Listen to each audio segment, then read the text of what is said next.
अजहर साहब, आपकी तरफ आना चाहूँगा। आपकी नज़र में हमें कितना मोहतात और रहना चाहिए, जिस तरह इंजीनियर साहब जिक्र कर रहे थे, specially for a person like Donald Trump. मैं शायद ज़्यादा मोहतात होता, लेकिन मैं जानता हूँ कि गुज़िश्ता रोज़ भी गज़ा में हवाई जहाज़ से बमबारी की गई, 4 लोगों को शहीद किया गया, 3 स्कूल के बाहर खड़े थे, एक डॉक्टर हैं जो कि वहाँ पे इमदादी कार्रवाइयाँ कर रहे थे, उनको गिरफ़्तार करके फांसी की सज़ा दी जाने वाली है। तो गज़ा में होने वाले मज़ालिम के बाद तो एज़ अ मुस्लिम मेरे लिए अपने जज्बात कंट्रोल करना बहुत मुश्किल हो जाता है अपने फ़राइज़ की अंजाम दही के दौरान और ऐसे हसास मामला पर गुफ्तगू करने के दौरान। लेकिन अदर साहब, it is very sensitive, at the same time it is a subject which everyone speaks about and it's close to everyone's heart. ज़बान ज़द-ए-आम यही, हर चाय के ढाबे पे यही बात होती है। आपकी राय अदर साहब, क्या सूरत हाल है डोनाल्ड ट्रंप की, दुनिया की और इस जंग में हमारे किरदार की? बहुत शुक्रिया। देखिए, एक दिमागी मरीज के लिए क्या करना है, हुकूमत को तो पता है ना आपको, हुकूमत वक्त ने तो नोबेल प्राइज ने देने के लिए चुना था। देखिए, पाकिस्तान ने बहुत बड़ा काम किया सुलह सफाई के वाले से। फील्ड मार्शल कासिम मुनीर साहब बड़ा ब्रेन रखते हैं, वो हमारी हुकूमत कहाँ खड़ी है आज तक? तो देखे ना, हुकूमत ने ना पार्लियामेंट को एतमाद में लिया, ना पाकिस्तानी कौम को एतमाद में लिया। इन्होंने तो उस वक्त भी एतमाद में ना लिया जब मैं अप्रैल में कहता था कि सितंबर होगा, जब इन्होंने बोर्ड ऑफ पीस का मेंबर बने और पता नहीं कितने अरब रुपए दे दिए, कौम का पैसा था, दे दिए, चले कोई फर्क नहीं पड़ता इस बात को सामने रखते हुए। लेकिन अब जब आप लेके जा रहे हैं ना, अब आप पूरी ओवैसी को इकट्ठा करें ना, मुसलमानों को इकट्ठा करें ना। और मैं सलूट पेश करता हूँ ईरानी कौम को, वो खड़ी हुई बात, और 40 सालों से लड़ाई लड़ रही है, उसमें कोई शक नहीं कि हमने उन 40 सालों में लाकर 2 लोगों को इकट्ठा कर दिया हमने। डर और खौफ तो इतना था, वो डर ही खौफ इतना था, फिर डरे रहे आप इसको। हम तो सीखे। आप अमेरिका में देखें कितने बड़े बड़े मुजाहरे हुए, आप गौर करें, आप यूरोप में देखें, यूके में देखें, पूरी दुनिया में देखें। मैं फिर बताता चलूं, आईने पाकिस्तान 1973 पढ़ ले, मेरी बात सुनने का। देखिए, जहां आप इंटरनेशनल लॉ के मुताबिक चल रहे हैं, अच्छा चले, क्या इंटरनेशनल लॉ इजाजत देता है एग्रेशन की? आप बता दें, क्या जो ईरान के साथ किया है वो कौन से कानून के तहत है? यूएनओ तो खामोश बैठा, वेनेजुएला, मादुरो, यानी एक जाबर। देखे ना, मैं तो बात कर रहा हूं ना भाई, बता दे यूएनओ, क्या इस तरह की एग्रेशन की इजाजत है? अच्छा, जहां तक है, क्या एटॉमिक आर्सेनल या एटम बम इसराइल के पास नहीं है? इसराइल ने फलस्तीन में कितने बेगुनाह लोगों को, ईरान के जो बच्ची हैं, यार खुदारा, मैं देखें ये डिप्लोमेट आप बिल्कुल चले, मैं इसमें तो हुकूमत ने पॉलिसी चलानी है, हुकूमत जाने, इसका काम जाने, हमारा तो कोई काम नहीं इस हवाले से, ना हमारी किसी ने सजेशन माननी है ना देखना है। लेकिन एक बात जो बड़ी वाजी है ना, कि आप कम से कम जो जालिम है ना, और यहां देखें, मैं पीपल्स पार्टी की तारीफ करूंगा, जो मर्जी आप कह लें, पीपल्स पार्टी के लोग जब साथ बैठते हैं ना तो कंडेम कर रहे होते हैं, वहां जहां हुकूमत के तौर पर, स्टेट्समैन के तौर पर जो बात करनी है वो कर रहे होते हैं, लेकिन उनको जुबानों को ताला नहीं लगे होते, यानी वो जुल्म और ज्यादती के खिलाफ बात करते हैं। वो जमहूरी जमात है ना। वजह सिर्फ इतनी सी है, एक टाइम ऐसा आ गया है, आए ओआईसी मुसलमान मालिक सबको इकट्ठा करें आप इस हवाले से, अग्रेशन के खिलाफ तय करें इस बात को, कोई किसी को भी अग्रेशन की इजाजत नहीं होनी चाहिए, चाहे कोई भी ना हो, फिर पूरी कौम को एतमाद में ले।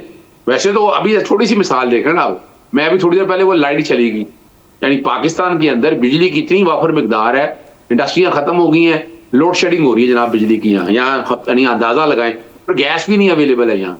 फिर आपको पता है पेट्रोल पे, वो मेरे भाई कमर बता रहे थे, और मैं चैलेंज करता रहता हूँ, कोई बेवकूफ मत बनाए टारगेटिंग। किस बात की मुझे बताए ना, पीडीएल वगैरह अगर आप ले रहे हैं, अगर पीडीएल 163 रुपए 80 रुपए ब्याह, वो किस कानून के तहत ले रहे हैं भाई? ज्यादातर माहिर मुआशियात ये कहते हैं बात कि पाकिस्तान चल सकता है या पाकिस्तान का पावर सेक्टर। पाकिस्तान की मईशत का सबसे बड़ा मसला हमारा पावर सेक्टर है। इदारों के दरमियान जेरे गर्दिश कर्जे, जिनको हम सर्कुलर डेट कहते हैं, वो 5 ट्रिलियन 5000 अरब के करीब। IPPs हमने खड़ी कर दी, 2052 तक के उनके साथ मुआहदे कर लिए कि आप बिजली बनाए ना बनाए, हम आपको पैसे देंगे। इस पर गुफ्तगू मैं करना चाहता हूँ। और अजहर साहब ने क्योंकि लोड शेडिंग का जिक्र कर दिया था, तो मैं अजहर साहब आपसे ही शुरू करूंगा इस बार।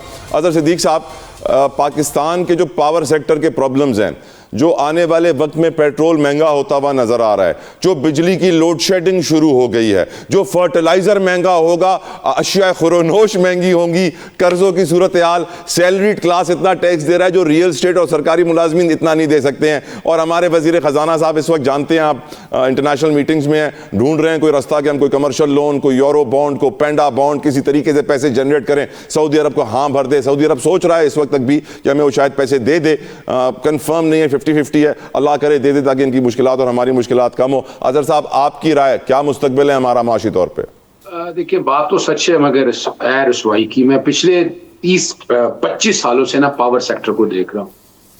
नवाज शरीफ का जब पहले दौर में आए थे ना 2013 में 480 अरब रुपया था, मुख्तलिफ पावर कंपनियों का था, किस तरह दिया, ऑडिट नहीं होने दिया, वो रिकॉर्ड के ऊपर है। आप लोगों ने IMF और बाकी के प्रेशर पे आकर जब वापडा को डी बंडल किया, आप जनरेशन कंपनियां अलहदा की, डिस्ट्रीब्यूशन कंपनियां अलहदा की, ट्रांसमिशन कंपनियां की नहीं किया, और उस वक्त 70 अरब रुपए में फायदे में 3 ट्रिलियन के करीब नुकसान में चले गए हैं। गैस के कभी सर्कुलर डेट नहीं होता था, आज गैस का सर्कुलर डेट देखिए आप कहां पहुंच चुका हुआ है। पेट्रोलियम में बेवकूफ बनाते रहे फार्मूला, पेट्रोलियम की कीमतों का फार्मूला हाईकोर्ट 2022 से मांग रही है, यानी वो अब शायद आपको पता नहीं है 75% डीजल जो है वो पाकिस्तान में पैदा हो, इंटरनेशनल तो इसका इंपैक्ट ही कोई नहीं है। आप लोकल कंपनियों को फायदा दे रहे हैं ना, यहां लूटमार चल रही है। आप क्या करते हैं, आपने आज देखें एक्सपोर्ट आपकी हालत क्या रह गई है। कभी जाए देखें ना, मैन्युफैक्चरिंग कॉस्ट देखें कहां से कम, बिजली का यूनिट आप सोच नहीं सकते हैं कि कहां ले गई। गैस जो एक आम आदमी के लिए जा रही थी, आपने तबाही और बर्बादी कर दी है। आप रेट कौन मुकर्रर करता है, एक डीजी या वजीर आजम? रेट तो हमेशा पार्लियामेंट मुकर्रर करती है। टैक्स कितना लेना है, कितना नहीं लेना, ये सारा रिकॉर्ड के ऊपर है। जब मैं पूछता हूं ये लेके कहां खर्च की है, उनके पास है नहीं डाटा। असल में वो NFC अवार्ड को सामने रखते हुए देखा कि वो सेल टैक्स की शक्ल में कलेक्ट करते तो सुबह को देना पड़ना था। ये उससे बचाने के लिए अपना इन्होंने PDL का निजाम तो कोई नहीं है। मैंने चैलेंज किया हुआ है सारी चीजों को। गैस की शॉर्टेज की वजह से आपको मालूम है कि सबसे बड़ा इंपैक्ट फर्टिलाइजर सेक्टर के ऊपर आएगा। यूरिया, DAP, बाकी खादें महंगी होंगी और उसका इंपैक्ट हमारे अशिया खुरोनोश के ऊपर आएगा। बड़ा इंपैक्ट। बड़ी मजेदार बात बताने लगा हूं आप। LNG जो है ना, यहाँ टर्मिनल लगे हुए हैं 2, और वहां जो कि वहां तक कैपेसिटी पेमेंट जो कि किराए पे जब लिए होते हैं तो मैं उनमें नहीं जाता। आपको पता है कि यानी ये वो बंद करना चाहते हैं, वो बजाय आपके जो पावर प्लांट LNG से बड़ा सस्ता है फ्यूल, यानी आप क्या करते हैं, देखिए वो जो गैस है ना आपकी, वो फर्टिलाइजर को देनी है। अब LNG से आप अपने पावर प्लांट चलाएं, आपकी बिजली, यानी यहां बताया जा रहा है फिर आप शमसी तवानाई हो। भाई शमसी तवानाई से बिजली कितनी महंगी बनती है। आप विंड से आए, जब वो पावर मिक्स में आते हैं तो आप परेशान हो जाएंगे। हमारे पास माजरत के साथ इंटेलिजेंसिया नहीं है, ना इन लोगों ने इस तरह कोई तवज्जो दी है, ये टोटकों पे चलते हैं। इस वक्त ब्यूरोक्रेसी को जितना इन्होंने ताकतवर बना दी है, कोई पूछ नहीं सकता सियासतदान बेचारे की हैसियत क्या है। वो मुझसे पूछ कर देखे, जब मैं बैठा यहाँ अभी एक रिसेंटली मैं लाहौर पंजाब की एक बात बता देता हूँ आपको।